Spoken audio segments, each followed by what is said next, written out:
বন্ধুরা, আজকে আমি শেয়ার করতে চলেছি ইউনিক একটা রেসিপি যার নাম ঝিঙে চিংড়ির ভর্তা। যার জন্য আমাদের লাগছে ঝিঙেগুলো এভাবে খোসা সমেত কেটে নিতে হবে।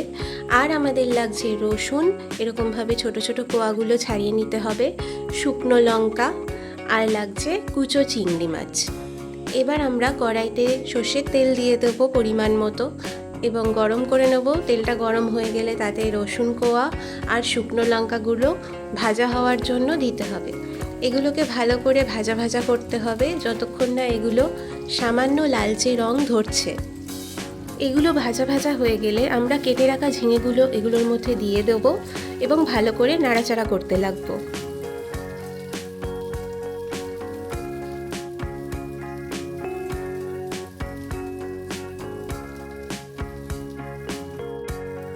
ঝিঙেগুলো 3 থেকে 4 মিনিট ভাজা হওয়ার পর আমরা দিয়ে দেবো এতে আন্দাজ মতো হলুদ গুঁড়ো।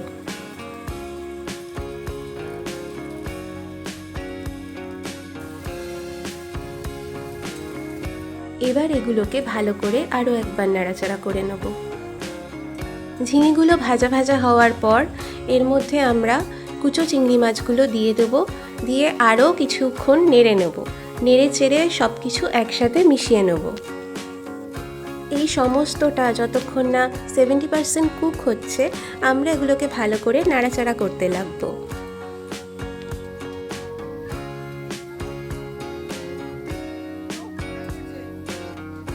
ভাজা হওয়ার পর এই সমস্ত কিছু সামান্য ঠান্ডা হলে মিক্সার গ্রাইন্ডার বলে ভরে নেব। মিক্সিতে এরকম একটা সুন্দর মিশ্রণ তৈরি করে নিতে হবে সমস্ত কিছু মিলিয়ে, যেটা আমরা ভাজলাম সেটার। এরপর কড়াইতে আরও একবার দিয়ে দেবো সামান্য সর্ষের তেল, তার মধ্যে দিয়ে দেবো কালো জিরে এবং কালো জিরেটাকে 3 থেকে 4 মিনিট হালকা আঁচে ভেজে নিতে হবে।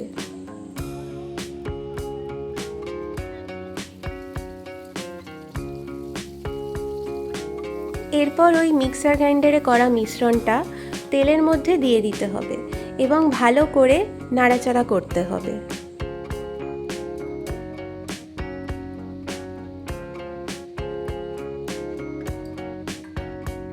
এরপর এতে দিয়ে দিতে হবে আন্দাজ মতো নুন,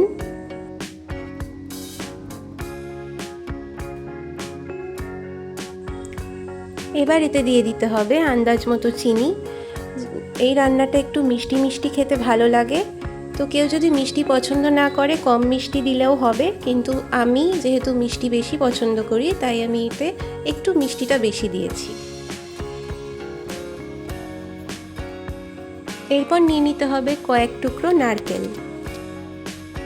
নারকেলগুলোকে প্রথমে এইভাবে কুচো কুচো করে কেটে নেব এবং মিক্সিতে কিছুটা কুড়িয়ে নেব, মানে গুঁড়ো করে নেব। কেউ যদি চায় মিক্সিতে না গুঁড়ো করে নর্মাল নারকেল কুড়ানি যেটা আছে সেটা দিয়েও নারকেল কুড়ো বানাতে পারে।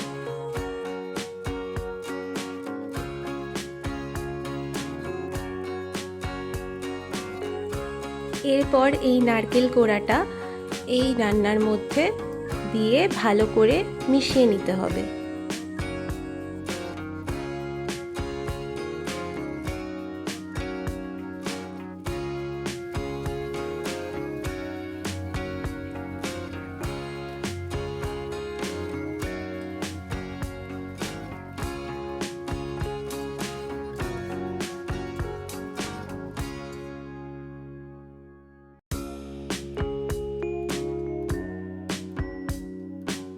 এরপর এটা যতক্ষণ না একটু তেল ছাড়া হচ্ছে ততক্ষণ অবধি এটাকে ভালো করে নাড়াচাড়া করে যেতে হবে, দিয়ে তেল ছাড়া পর্যন্ত অপেক্ষা করতে হবে।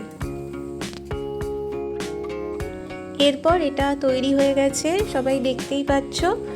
আমরা এটা বাটিতে ঢেলে নেব আর এটা সুন্দর করে পরিবেশন করব গরম ভাতের সাথে। তো আজকের ভিডিওটা ভালো লাগলে সবাই লাইক করো, সাবস্ক্রাইব করে দিও। পরের ভিডিওতে আবার দেখা হচ্ছে। টাটা।